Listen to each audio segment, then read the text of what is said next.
तो चलिए फ्रेंड, आज का जो अपना टॉपिक है मल्टीपल इफेक्ट इवोपरेटर यानी एमईई को स्टार्ट करते हैं। यानी इस वीडियो में हम लोग डिस्कस करने वाले हैं कि मल्टीपल इफेक्ट इवोपरेटर क्या होता है और ये कैसे वर्क करता है, यानी कि working and principle of multiple effect evaporator को इस वीडियो में हम लोग डिटेल से समझने वाले हैं। तो देखिए, इसका वर्किंग प्रिंसिपल समझने के लिए मैंने यहां पे एक ड्राइंग किया है। इस ड्राइंग की मदद से अच्छे से डिटेल से हम लोग समझने वाले हैं।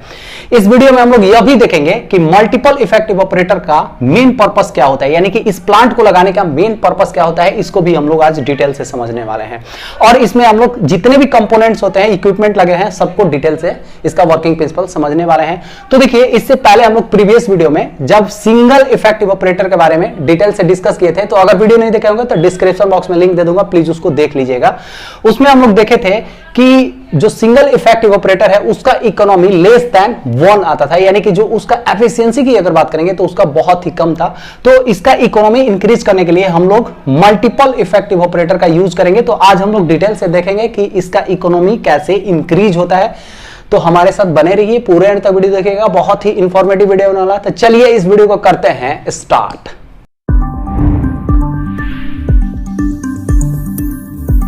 तो चलिए फ्रेंड, अभी हम लोग समझ लेते हैं कि मल्टीपल इफेक्ट इवोपरेटर क्या होता है और ये कैसे वर्क करता है। तो सबसे पहले इसका मीनिंग समझते हैं। तो देखिए, मल्टीपल इफेक्ट इवोपरेटर, तो इवोपरेटर का मतलब क्या होता है कि ऐसा डिवाइस जहां पे हमारा इवोपरेशन प्रोसेस किया जाता हो।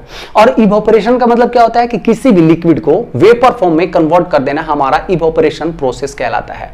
जैसे कि प्रीवियस वीडियो में हम लोग एक एग्जांपल के माध्यम से समझे थे कि किसी कंटेनर के अंदर हम लोग इंप्योर लिक्विड जो है, यानी कि इंप्योर वाटर हम लोग उसके अंदर फिल करके हीट अप करना जब स्टार्ट करेंगे तो पानी हमारा क्या है, वाष्प बन जाता है, यानी कि स्टीम बन करके वहां से उड़ जाता है। यानी कि वहां पे लिक्विड का इवोपरेशन प्रोसेस हुआ और उस पानी के अंदर जो भी गंदगी है वो उसी कंटेनर के बॉटम में सेटल डाउन हो जाता है। तो इस तरह से जो हमारा वाष्प है वो प्योर वाटर के फॉर्म में बाहर इवोपरेट हो जा रहा है और पानी के अंदर जो भी गंदगी है वो हमारा बॉटम में सेटल डाउन हो गया।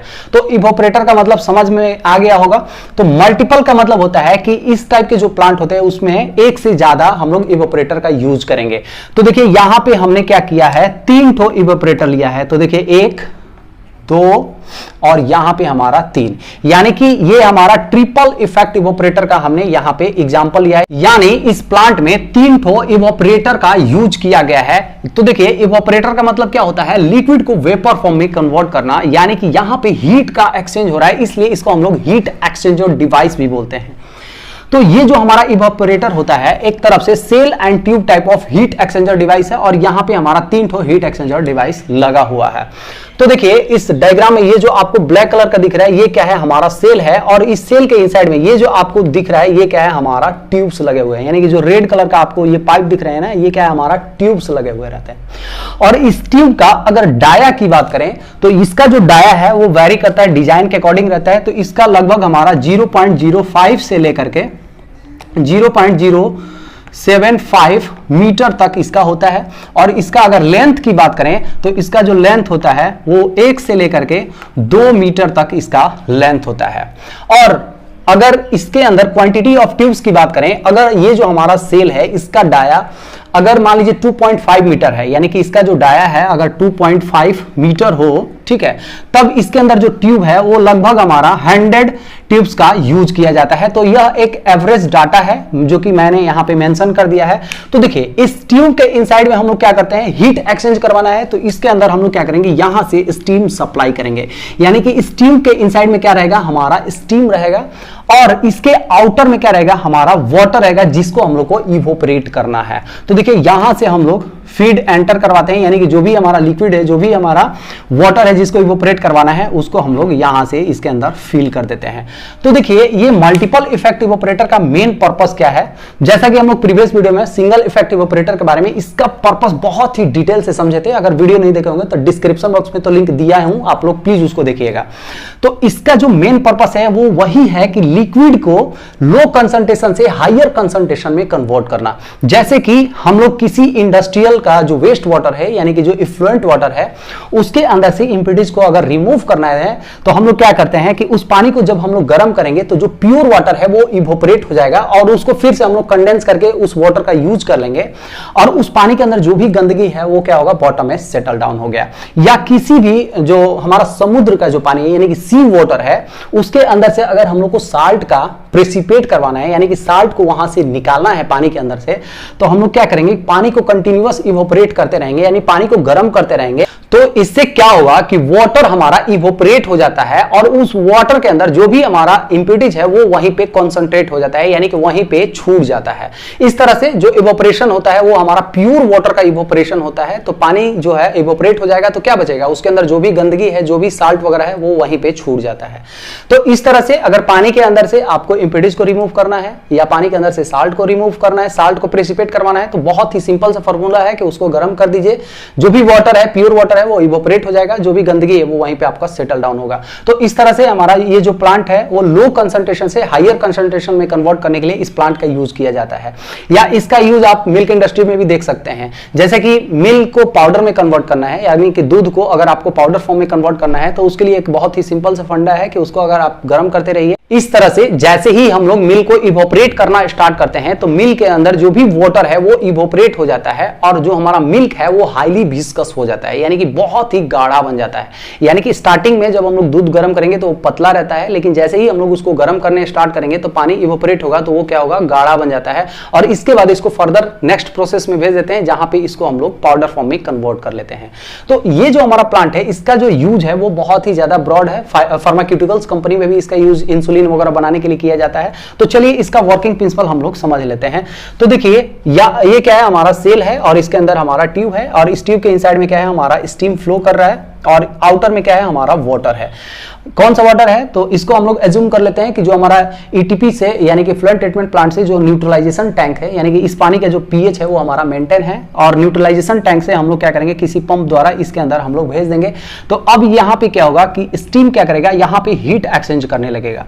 यानी कि ट्यूब के इनसाइड में क्या है, स्टीम है और आउटसाइड में क्या है, वाटर है। तो इस तरह से जो वाटर है ये देख रहे हैं ना, ये क्या है, हमारा वाटर है और ये वाटर क्या होगा, अब इवोपरेट होना स्टार्ट होगा यानी कि जो स्टीम है वो अपना हीट एक्सचेंज करना स्टार्ट करेगा। तो इस तरह से जो स्टीम है अपना हीट इसको मतलब ट्रांसफर करेगा तो वाटर क्या होगा, अब स्टीम में कन्वर्ट करने लगेगा। यानी कि जब वाटर को गर्म करेंगे तो ये क्या होगा, धीरे धीरे इसका टेम्परेचर बढ़ के ये अपने बॉइलिंग टेम्परेचर तक आएगा यानी कि बॉइलिंग पॉइंट तक आएगा।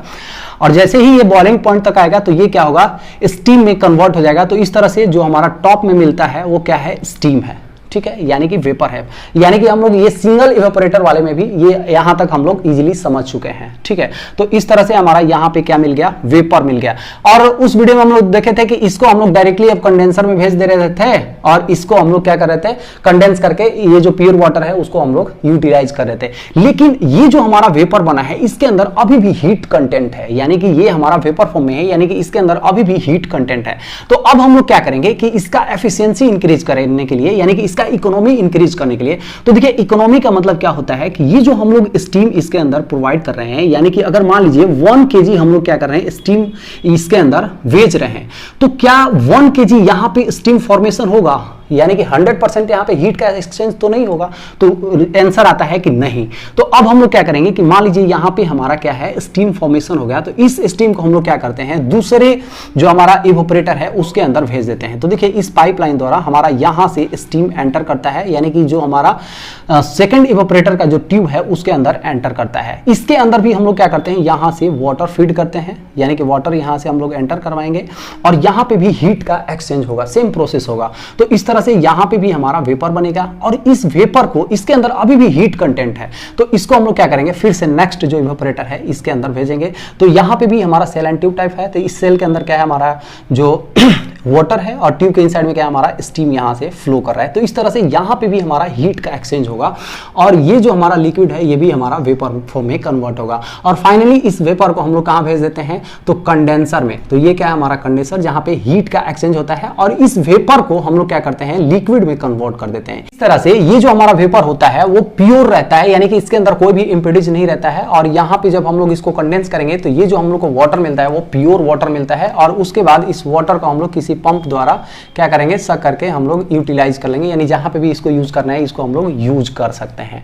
तो इसका जो फंडा है वो सिंगल इवेपोरेटर जैसा ही है, लेकिन यहां पे हम लोग क्या करें कि जो फर्स्ट इवेपोरेटर का जो स्टीम फॉर्मेशन हो रहा है उसको हम लोग सेकंड इवेपोरेटर में यूज कर रहे हैं, और सेकंड इवेपोरेटर का जो स्टीम यूज हो रहा है उस मतलब फॉर्मेशन हो रहा है उसको हम लोग थर्ड इवेपोरेटर में यूज कर रहे हैं। तो इससे क्या होगा कि अगर मान लीजिए हम लोग यहाँ पे 1 kg स्टीम इसके अंदर दे रहे हैं, तो मान लीजिए यहाँ पे हमारा 0.5 क्या है स्टीम का फॉर्मेशन हुआ, और इस स्टीम से मान लीजिए यहां पे हमारा क्या हुआ 0.3 हुआ, और इससे मान लीजिए हमारा यहां पे भी 0.3 हुआ। इस तरह से हम लोग 1 kg स्टीम दे करके हम लोग क्या किए, 1 kg स्टीम का फॉर्मेशन कर लिए ना, यहां पे हम लोग कर लिए। तो इस तरह से हम लोग जो मल्टीपल इफेक्ट इवेपोरेटर है इसका जो एफिशिएंसी यानी जो इकोनॉमी है वो क्या है, इंक्रीज हो गया। जबकि हमारा अगर सिंगल इफेक्ट इवेपोरेटर की बात करेंगे तो 1 kg दिए तो हमारा 0.5 kg ही स्टीम का फॉर्मेशन कर पाएगा। इस तरह से जो हमारा सिंगल इवेपोरेटर जो है यानी सिंगल इफेक्ट इवेपोरेटर का जो इकोनॉमी है ऑलवेज लेस देन 1 होता है, इसका मतलब कि 1 से ज्यादा भी आता है। तो इस तरह से हम लोग कम स्टीम दे करके ज्यादा अमाउंट में हम लोग इस जो वाटर है उसको इवेपोरेट कर लिए। तो इस तरह से हमारा ये वर्क करता है। देखिए क्या हुआ कि जैसे ही हमारा वाटर यहां से इवेपोरेट हो गया तो पानी के अंदर जो भी गंदगी है वो क्या होगा, यहीं पे बच जाता है। ठीक है, तो हर एक इवेपोरेटर में जो गंदगी है वो बच जाता है। तो इस तरह से हमारा जब ये जितना डिजायर्ड विस्कोसिटी चाहिए यानी कि जितना डेंसिटी का हम लोग को लिक्विड चाहिए जब इतना अचीव हो जाए तो यहां से हम लोग प्रोडक्ट क्या करते हैं, निकाल लेते हैं। तो देखिए इसका जो फीड अरेंजमेंट सिस्टम है वो मेनली 4 टाइप का होता है। तो ये जो मैंने दिखा रखा है वो पैरेलल फीड अरेंजमेंट का दिखा रखा है, यानी कि पैरेलल फीड में क्या होता है कि हर एक इवेपोरेटर में सेपरेट हम लोग फीडिंग प्रोवाइड करते हैं, यानी कि सेपरेट हम लोग फीडिंग देते हैं और सेपरेट हम लोग प्रोडक्ट को रिमूव करते हैं, यानी कि प्रोडक्ट कलेक्ट करते हैं। लेकिन अगर हम लोग फॉरवर्ड, बैकवर्ड या मिक्स्ड फीड अरेंजमेंट की बात करेंगे तो उसमें थोड़ा सा इसका डिजाइन जो है वो चेंज होता है। तो नेक्स्ट वीडियो में हम लोग इसका फीड अरेंजमेंट सिस्टम के बारे में हम लोग डिटेल से समझेंगे, वो 5 मिनट का वीडियो होगा। तो फिलहाल इतना आप समझिए कि ये क्या है, हमारा पैरेलल फीड अरेंजमेंट है, यानी कि हर एक इवेपोरेटर में फीड देंगे और हर एक इवेपोरेटर से हम लोग प्रोडक्ट लेंगे। तो यहां पे जो हमारा लिक्विड होता है यानी कि जो फीड एंटर करवाते हैं वो लोअर कंसंट्रेशन का होता है, और यहां से जो हमारा निकलता है वो क्या है, हायर कंसंट्रेशन का प्रोडक्ट निकलता है। तो इस तरह से हमको जितना हाईली कंसंट्रेटेड लिक्विड चाहिए उतना हम लोग यहां से रिमूव करवा लेते हैं, नहीं तो यहां पे कंटिन्यूअस इवेपोरेशन प्रोसेस होता रहेगा। और जैसे ही इवेपोरेशन होगा तो लिक्विड का लेवल डाउन होगा, तो यहां से हम लोग फीड क्या करेंगे, यहां पे एंटर करवाते रहेंगे। तो इस तरह से हम लोग का ये वर्क करता है। तो चलिए अभी हम लोग इसको समझते हैं कि ये इसका स्टार्ट कैसे करना है। अगर इस प्लांट को स्टार्ट करना है तो सबसे पहले हम लोग को क्या करना पड़ेगा, तो इसको स्टार्ट करना है यानी कि प्लांट को चालू करने से सबसे पहले आपको क्या करना है, इसका लेवल मेंटेन कर दीजिए। यानी कि हर एक इवेपोरेटर में हम लोग क्या करते हैं, इसको लगभग हमारा ट्यूब के थोड़ा सा ऊपर तक हम लोग पानी भर देते हैं। तो इसके अंदर हम लोग सबसे पहले पानी भर देंगे, ठीक है, और उसके बाद इसके अंदर हम लोग क्या करते हैं, वैक्यूम मेंटेन करना स्टार्ट करते हैं। तो देखिए हमारे पास यहाँ पे एक वैक्यूम पंप लगा हुआ है। वैक्यूम पंप क्या करेगा, जब हम लोग इसको चालू करेंगे तो यहां पे हमारा वैक्यूम स्टार्ट हो जाता है, मतलब वैक्यूम बिल्डअप होना स्टार्ट होता है। यानी जैसे ही हम लोग वैक्यूम पंप चालू करते हैं तो हर एक इवेपोरेटर में वैक्यूम बिल्डअप होना स्टार्ट हो जाता है। तो जाहिर सी बात है कि जो हमारा स्टार्टिंग यानी कि जो थर्ड वाला इवेपोरेटर है उसके अंदर वैक्यूम हायर होगा, सेकेंड में उससे थोड़ा सा कम होगा, इसमें थोड़ा सा इससे कम होगा। तो नॉर्मली देखा जाता है कि जो हम लोग ऑपरेशन टाइम में इसके अंदर जो वैक्यूम मेंटेन करते हैं वो कितना, तो 600 mm Hg मेंटेन करते हैं। इसके अंदर मान लीजिए हम लोग 450 mm Hg मेंटेन करते हैं, और इसके अंदर हमारा 300 mm Hg मेंटेन करते हैं। तो देखिए एक चीज हम लोग ये भी जानते हैं कि जैसे ही हमारा प्रेशर डिक्रीज होता है, यानी कि जब हम लोग किसी लिक्विड का प्रेशर डिक्रीज करेंगे तो उसका जो बॉइलिंग पॉइंट है वो भी डिक्रीज होगा। यानी कि हमारा एटमॉस्फेरिक प्रेशर कितना है, 1.03 होता है, मान लीजिए बार हो गया या kg पर सेंटीमीटर स्क्वायर। इस पे हमारा जो बॉइलिंग पॉइंट है वो कितना होता है, 100 डिग्री सेल्सियस। अगर मान लीजिए इसका 0.5 बार कर दिए तो इसका जो मान लीजिए बॉइलिंग पॉइंट है वो डिक्रीज होगा, मान लीजिए हमारा 55 डिग्री सेल्सियस आ गया। यानी कि जैसे जैसे हम लोग प्रेशर डिक्रीज करेंगे वैसे वैसे हमारा बॉइलिंग पॉइंट क्या होता है, डिक्रीज होता है, और जैसे जैसे प्रेशर इंक्रीज करेंगे तो हमारा बॉइलिंग पॉइंट क्या होता है, इंक्रीज होगा। इस तरह से इस इवेपोरेटर में यानी कि थर्ड वाले जो इवेपोरेटर है इसके अंदर वैक्यूम हायर है, यानी कि इसका जो एब्सोल्यूट प्रेशर होगा इसके अंदर वो क्या होगा, लोअर होगा। यानी कि मान लीजिए इसके अंदर जो प्रेशर है वो कितना है, 0.5 बार है, तो ये हमारा जो लिक्विड है वो 55 डिग्री टेम्परेचर पे ही क्या होगा, इवेपोरेट होने लगेगा। ऐसा नहीं कि इसको 100 डिग्री सेल्सियस टेम्परेचर का जरूरत पड़ेगा, क्योंकि जैसे जैसे हमारा प्रेशर डिक्रीज होता है इसका जो बॉइलिंग पॉइंट है वो भी डिक्रीज होगा। इस तरह से इस इवोपरेटर में हम लोग वैक्यूम मेंटेन करने का मेन पर्पस क्या है कि इसका बॉइलिंग पॉइंट कम कर दिया जाए। तो मान लीजिए इसका 300 mmHg है, तो इसका जो वाटर है वो 85 डिग्री सेल्सियस पे ही हमारा क्या है इवोपरेट हो जा रहा है, यानी कि 85 डिग्री सेल्सियस जैसे ही हम लोग इस लिक्विड का करेंगे तो ये बॉइलिंग टेम्परेचर तक पहुंच जाएगा और ये इवोपरेशन होना स्टार्ट हो जाएगा, यानी कि वेपर फॉर्म में कन्वर्ट होना स्टार्ट होगा। इसका जो वैक्यूम है और क्या है इससे ज्यादा है, यानी कि 450 mm है Hg है, तो ये हमारा मान लीजिए 75 डिग्री सेल्सियस पे ही क्या हो रहा है इवोपरेट हो जा रहा है।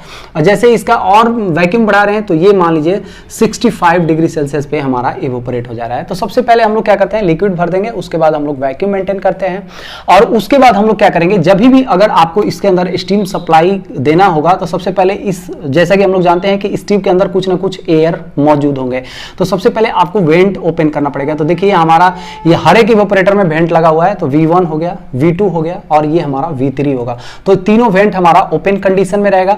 तो जैसे ही हमारा वेंट ओपन कंडीशन में रहेगा तो क्या होगा, यहां से जैसे हम लोग स्टीम सप्लाई करेंगे तो यहां से हमारा जो भी एयर है वो रिमूव होते रहेगा। और देखिए इस वेंट के साथ साथ आपको ये जो देख रहे हैं ये क्या है, हमारा कंडेंसेट वाल्व है। जैसे कि हम लोग जानते हैं कि स्टीम जब हीट का एक्सचेंज करेगा तो स्टीम क्या होगा, इसका टेम्परेचर डिक्रीज होगा और वाटर का टेम्परेचर इंक्रीज होगा। तो इस तरह से स्टीम अपना हीट एक्सचेंज के दौरान स्टीम जो है वो कंडेंसेट में कन्वर्ट हो जाता है, यानी कि लिक्विड में कन्वर्ट हो जाता है, और जो हमारा लिक्विड है वो क्या होगा, वेपर में कन्वर्ट हो जाता है, यानी कि ट्यूब के जो आउटसाइड में जो लिक्विड है वो हमारा वेपर में कन्वर्ट हो जाता है। तो इस तरह से हमारा जो C1 है यानी कि जो कंडेंसेट वाल्व है इसको भी ओपन करेंगे तो यहां से हमारा स्टीम एंटर करेगा और जैसे ही हमारा यहां से जो एयर निकलना मतलब निकल जाएगा, यानी कि थोड़ा सा पानी आने लगेगा, तो इस वेंट को हम लोग बंद कर देंगे और ये जो हमारा स्टीम और कंडेंसेट दोनों ओपन रहेगा। तो इस तरह से हमारा जब डिजायर्ड प्रेशर टेम्परेचर आ जाएगा स्टीम का तो यहाँ पे इवोपरेशन कंटिन्यूअस होने लगेगा। अब क्या होगा, जैसे ही स्टीम हमारा ये क्या निकल करके हमारा इधर आएगा तो ये वेंट ओपन है, ये भी ओपन है, हमारा ये जो S2 यहाँ पे वाल्व है ये भी हमारा ओपन कर देंगे। तो इस तरह से यहाँ से जैसे ही हमारा वेंट से पानी निकलने लगेगा तो वेंट को बंद कर देंगे और यहाँ पे अब क्या होगा, स्टीम का फॉर्मेशन होने लगेगा। अब देखिए अब इसमें क्या है, हमारा ये भी वाल्व ओपन है, ये भी ओपन है, ये भी ओपन है, तो यहां से स्टीम हमारा थर्ड में आने लगेगा। जैसे ही यहां से हमारा क्या होगा, वाटर निकलने लगेगा तो इस वेंट को बंद कर देंगे। तो इस तरह से हमारा जो स्टीम है वो कंडेंस होकर के यहां से हमारा निकलने लगेगा। तो देखिए इसका वर्किंग प्रिंसिपल की बात करेंगे तो बहुत ही सिंपल है। हम लोग को क्या करना है, स्टीम द्वारा इस वाटर को इवोपरेट करना है। तो जैसे ही हमारा यहाँ पे फर्स्ट में इवोपरेट हो गया तो ये जो हमारा स्टीम है इसके अंदर जितना हीट कंटेंट होगा उतना इस स्टीम जो फॉर्मेशन हुआ उसके अंदर हीट कंटेंट नहीं हुआ। मान लीजिए यहाँ पे 1 kg दे रहे हैं तो यहाँ पे 0.5 kg ही प्रोड्यूस हो रहा है, तो इसके अंदर जो हीट कंटेंट होगा इतना तो नहीं होगा। तो हम लोग को इसी हीट वैल्यू से हम लोग को क्या करना है, इस लिक्विड को इवोपरेट करना है। तो हम लोग क्या करेंगे कि सिंपल सा फॉर्मूला है, जहां 85 पे इवोपरेट हो रहा है यहाँ पे कम, ऐसा कुछ कीजिए कि यहाँ पे कम ही टेम्परेचर पे इवोपरेट होगा क्योंकि इसके अंदर हीट कंटेंट बहुत ही कम है। तो हम लोग क्या करते हैं, वैक्यूम मेंटेन कर देते हैं जिसके चलते वाटर का जो बॉइलिंग पॉइंट है वो कम हो जाता है। तो इस तरह से हमारा जो ये स्टीम निकलता है वो इतना सफिशिएंट होता है कि इस लिक्विड को इजिली इवोपरेट कर जाए। अब देखिए यहां से जो हमारा स्टीम फॉर्मेशन होता है और जो सेकेंड में एंटर करता है इससे कभी भी कम होता है, ठीक है। जैसे यहाँ पे 0.5 है, यहाँ पे 0.3 है, ठीक है। तो ये जो हमारा हीट वैल्यू है वो मतलब इसका टेम्परेचर इतना कम रखेंगे कि ये जो स्टीम है वो इजीली इस वाटर को इवोपरेट कर दे। तो वैक्यूम जैसे ही कम करते हैं तो क्या होगा, इसका जो बॉइलिंग पॉइंट है कम हो जाता है और ये स्टीम इतना कैपेबल होता है कि इस वाटर को इवोपरेट कर दे। तो इस तरह से यहाँ पे इवोपरेशन हो जाता है। तो इस तरह से देखा जाए तो ये जो हमारा इवोपरेशन होता है वो क्या होता है, प्योर वाटर के फॉर्म में रहता है, यानी कि जो वेपर रहता है उसके अंदर कोई भी इम्प्योरिटीज का कंसंट्रेशन नहीं होता है। तो इस वेपर को हम लोग यहाँ पे कंडेंसर में कंडेंस कर लेंगे और इसको लिक्विड फॉर्म में कन्वर्ट करके इसका हम लोग यूज कर लेते हैं। तो ये इसका बेसिक सा फंडा होता है और ये जो भी प्रोडक्ट होता है इसको यहाँ से रिमूव करके हम लोग फर्दर प्रोसेस के लिए भेज देते हैं। तो मान लीजिए कि हम लोग जो यहाँ पे वाटर यूज कर रहे हैं वो कौन सा वाटर है, सी वाटर यूज कर रहे हैं। तो यहाँ पे जो होगा वो हाईली कंसंट्रेशन का साल्ट मौजूद होगा, यानी कि जो हमारा यहाँ पे रहेगा प्रोडक्ट रहेगा वो क्या होगा, हाई कंसंट्रेटेड साल्ट रहेगा। इसको हम लोग यानी कि जो एमई प्लांट है इसका रिजेक्ट को हम लोग कहाँ भेज देते हैं, तो भेज देंगे ATFD प्लांट में, यानी कि एजिटेटर थीन फिल्म ड्रायर के पास भेज देते हैं, जहां पे जो हाईली कंसंट्रेटेड का जो साल्ट है उसको वहां पे प्योर साल्ट में कन्वर्ट कर लिया जाता है। तो इस तरह से हमारा ये मल्टीपल इफेक्ट इवोपरेटर वर्क करता है। और इस तरह से हम लोग यहां पे समझ लिए कि मल्टीपल इफेक्ट इवोपरेटर में जो इकोनॉमी है ऑलवेज सिंगल इफेक्ट इवेपोरेटर से ज्यादा ही होता था, क्योंकि सिंगल इफेक्ट इवेपोरेटर में क्या था, जो भी स्टीम बना उसको हम लोग डायरेक्टली कंडेंस कर दे रहे थे, जबकि इसमें क्या है, जो स्टीम बना है वो सेकंड इवेपोरेटर को भेज देते, सेकंड का थर्ड में भेज देते। इस तरह से हमारा 1 kg स्टीम में हम लोग 1 kg से ज्यादा वेपर में फॉर्मेशन कर देते थे। इसका मतलब कि हमारा जो इकोनॉमी है वो मोर देन 1 है। उम्मीद करता हूं ये टॉपिक आपको अच्छे से समझ में आ गया होगा। नेक्स्ट वीडियो में हम लोग देखेंगे फीड अरेंजमेंट सिस्टम कि इसके अंदर हम लोग फॉरवर्ड, बैकवर्ड या मिक्स्ड या पैरेलल तो आप इसमें समझ ही लिए हैं। नेक्स्ट वीडियो में हम लोग इसके बारे में डिटेल से डिस्कस करेंगे। अगर मेरा वीडियो आप लोग को अच्छा लगा, इन्फॉर्मेटिव लगा तो प्लीज मेरे वीडियो को लाइक कर दीजिए। अगर मेरे चैनल पावर पॉइंट डिस्कशन में आप लोग नए हैं तो प्लीज मेरे चैनल को सब्सक्राइब कर दीजिए। चलिए friends, thank you so much.